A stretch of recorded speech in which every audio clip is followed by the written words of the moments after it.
All right, so we got the back property line dug.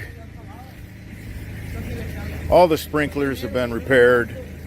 Really, there wasn't a lot to repair on this because of the hand digging. And Marcelo's getting all the drainage fabric in place.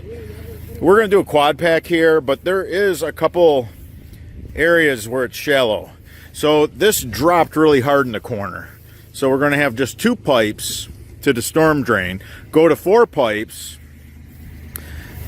Then we get shallow on the property line, so we'll go back to 2.